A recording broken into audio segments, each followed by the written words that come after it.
Why are Nintendo game prices going down so much?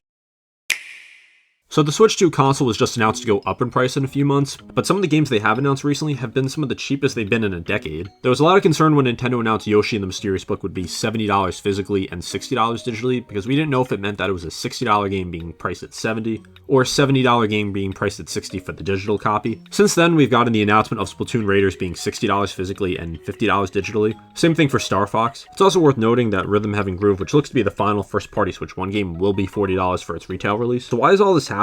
Because in 2025, Nintendo didn't release a single Switch 2 game for under $70, at least games with physical copies. There are even $80 games with Mario Kart World and a couple Switch 2 editions. But still, $60 or $70 for a physical game is still full price. So does that mean to get the lower price, people would need to commit to buying digital copies? No, and that's what's really interesting. Yoshi and the Mysterious Book, Splatoon Raiders, and Star Fox will all cost the same as digital copies at Walmart and now Amazon. Now, for Yoshi, that's still $60, but Splatoon and Star Fox are $50. But why exactly is this happening when it seemed like Nintendo was hell-bent on not releasing anything under $70? So the first one is that Walmart knows they'll lose a lot of sales with the $10 difference and is willing to take a hit on the profits to match Nintendo's digital price, because physical game sales have been declining for a long time now. And now the fact that it's going to be cheaper on launch date to buy the game digitally, that can really impact sales for retailers like Walmart. And yeah, Walmart's going to make less money per copy, selling it $10 cheaper than the suggested retail price, but there's a lot of benefits here. So one is that it immediately puts them ahead of the competition, because so far, I could be wrong in this, I haven't seen retailers like Best Buy or Target lower prices. I've only seen Amazon so far. So it makes no sense to buy from Target or Best Buy if you can get a copy at Walmart for $10 cheaper. It also makes it so someone who's on the fence about getting a physical copy, like maybe they don't really care that much about physical game preservation or collecting, but they still buy physical copies because it's either cheaper or maybe they just don't mind getting a physical copy. If they say it's the same price for the physical copy compared to the digital game, then that might push them to go to Walmart to get that copy. My second theory is that Nintendo's strategy was this the whole time, because now it makes their games look cheaper, prompting more people to buy them. I'm not saying they told Walmart to list them cheaper, but maybe Nintendo figured something like this would happen. At this point, the games are already sold to the retailers to sell, so Nintendo doesn't care. I mean, obviously Nintendo wants the games to sell, but they've already made their money from it. If Walmart chooses to lower the price when the MSRP is $10 higher, that doesn't matter to Nintendo. That just means more people are buying it. I'm sure Nintendo would rather people buy the digital copy just because they make more money from that, but this is not a bad thing for them. Now, separate from the exact pricing difference, but the reason the prices may be down overall is because Nintendo sales aren't where they want them. Outside of a few big hits, it seems like a lot of Switch 2 games haven't met expectations.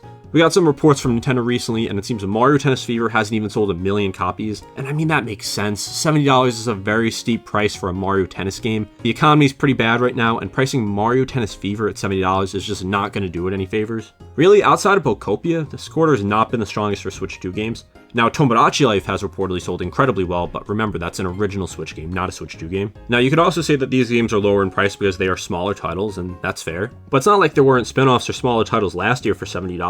Metroid Prime 4 on Switch 2 was $70, and while Metroid is popular, it's never been that big of a seller. Regardless, it seems that series that aren't Mario, Zelda, or Pokemon might continue to be $50 digitally and $60 physically. Well, those bigger titles might start to be $60 digitally and $70 physically, but with those physical copies being the same price at Walmart and Amazon. Since Nintendo announced this pricing difference, we haven't gotten the announcement of a huge game, and that will show us if they will do $70 digitally and $80 physically. Assuming Ocarina of Time Remake gets announced soon, that will probably be the game to show us, because if it's $80 physically and $70 digitally, then that's Nintendo saying, this is an $80 game, you could get it cheaper if you choose to buy it digitally, but then we'd also need to see if Walmart would discount that too, or maybe not, since it's a very safe bet this game will be a hit compared to something like Yoshi, Star Fox, or Splatoon Raiders. Like, those are games that do have a lot of fans, but it's not The Legend of Zelda, and it's not Ocarina of Time.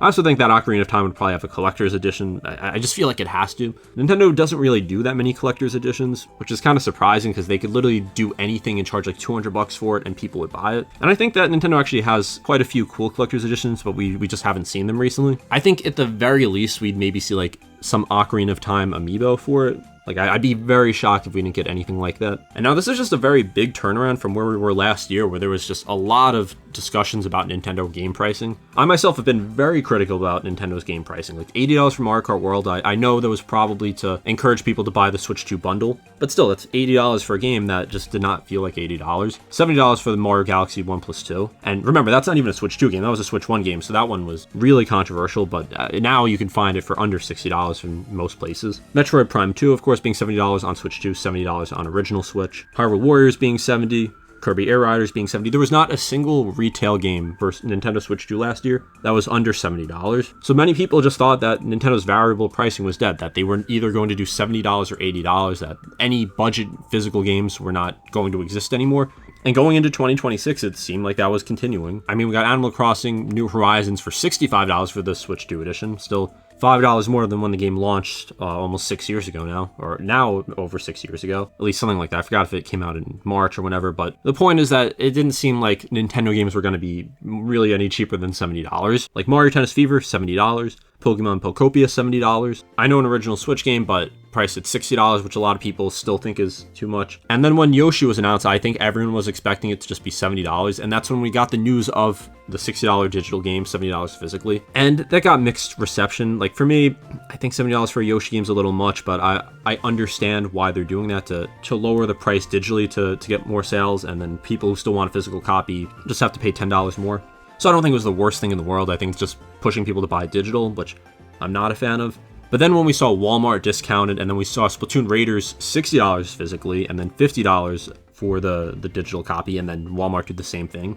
And now Star Fox doing that same exact thing. It's not exactly Nintendo, because Nintendo is listing the MSRP at $10 higher, but now Walmart and Amazon are saying, you know what, you're listing it digitally for this price, we're going to match that. So it kind of seems like variable pricing is back. And I think it's a good thing, because I think that some Nintendo game prices have just been too much. Like I just don't think $70 for a Mario Tennis game is a fair price. Now, if you think it is, it's totally fine, that's your opinion, but I think the sales just were not where Nintendo wanted it, because there was the financial report and it didn't show up, meaning it sold under 1 million copies. And who knows how many copies that they would have sold if it launched for $60. Because like I said, in a weak economy, when you're charging $70 for a game, like that is a big investment for people. I know in the grand scheme of things, $70 isn't a lot of money, but money adds up. And if you have to choose between, let's say it was in February, if you have to choose between spending $70 on Mario Tennis Fever or Resident Evil Requiem, if you're into playing a lot of games, you're probably going to go with Requiem. Like a lot of people can't just afford to shell out $70 for every new game that comes out, because it does add up over time. Now, that's not to say I don't think there's any Nintendo game worth $70. I think Donkey Kong Bonanza at $70 was a fair price, but I think a lot of Nintendo games have been overpriced, and I'm not saying that to hate on Nintendo or say that Nintendo is just this evil, greedy company. I mean, all companies exist to make money. But yeah, I think the value that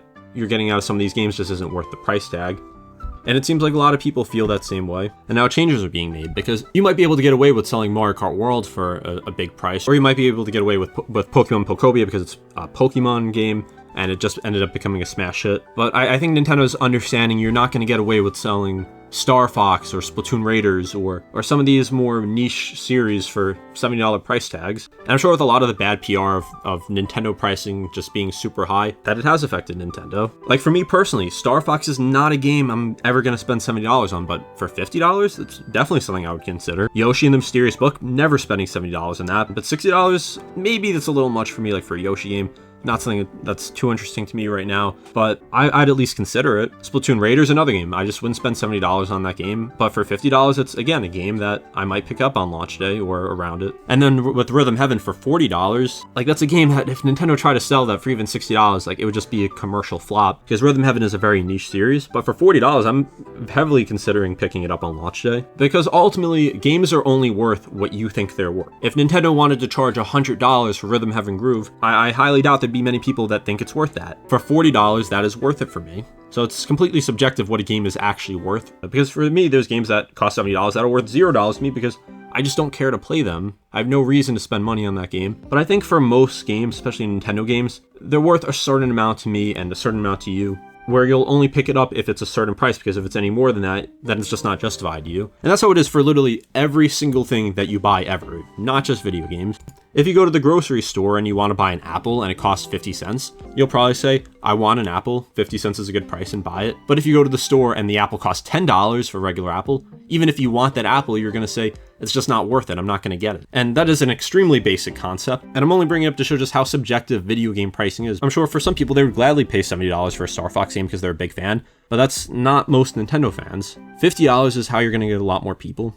And the video game industry as a whole has not been doing the best the past couple of quarters, especially Nintendo has had some conflicting reports about how it's doing after the hot start. So I'm not here to say that Nintendo is flopping or Nintendo Switch 2 is a failure, but definitely does seem like there is room for improvement. And now with the Switch 2 going up in price, I'm sure there'll be plenty of videos about that, but I just want to talk about the games today. And I want to know your thoughts. Why do you think that Nintendo's suddenly starting to do variable pricing? Why Walmart is pricing these games lower? Do you think this is going to continue? Are we going to see this for bigger titles? Are we going to see games maybe even get even cheaper? Be sure to subscribe and let me know in the comments.